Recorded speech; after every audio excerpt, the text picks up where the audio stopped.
አንዲት ባንዲራ ታሸንፋለች፣ ኦርቶዶክስ ሃይማኖት ታሸንፋለች። ሙስሊሙም ሲመጣ ሌላውም ሲመጣ አትግባ አላለችም፣ ተቀብላ አስተናግደዋለች። አሁንም መጥቶ እኮ መኖር ይችላል፣ ግን ከቤተ ክርስቲያን ጋር በተጋዳሚ ወንበር እኩል ተቀምጦ ሊጠራ አይገባም። በኢትዮጵያ ማንኛውም እምነት እንደ እንግድነት መጥቶ ሊቀመጥ ይችላል።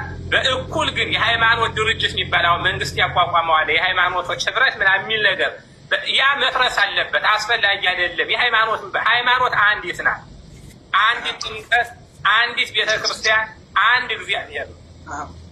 ብዙ እምነት የሚባል ነገር የለም እና በዚህ ላይ እውነት ሁላችን እርስዎ የሚሉት ሌሎች እንግዶች ናቸው ነው፣ መጻተኞች ናቸው። እንግዲህ አስከብራለሁ፣ እንግዲህ አክብራለሁ። ቻለው ብሔር ብሔረሰብ ትችለዋል። እንደዚህ ነው የአማራ አባቶች የሚያስቡ። ሌሎች ክብር አለው እንግዳ። አዎ መጤዎች ናቸው። እንደ መጤነታቸው ዝም ብለው መጠው ዝም ብለው መኖር ይችላሉ። በእኛ ላይ ግን መዛት የለባቸውም። እኛ ጋር እኩል መፎካከር የለባቸውም። በስብሰባ የሀገር ባለቤት አይደሉም ነው የሚሉት። አዎ አንደኛ ጸሎት ላይም እኩል ከኦርቶዶክስ ጋር ማንኛውም እምነት ቁሞ መጸለይ የለበትም። ምክንያቱም አንዲት ቤተክርስቲያን፣ አንዲት ሃይማኖት፣ አንድ እግዚአብሔር ብላ የምትሰብክ ቤተክርስቲያን ከጽጉ ሌላ አድርጎ መገልገል የለም። ይሄ ክልክል ነው በእውነቱ።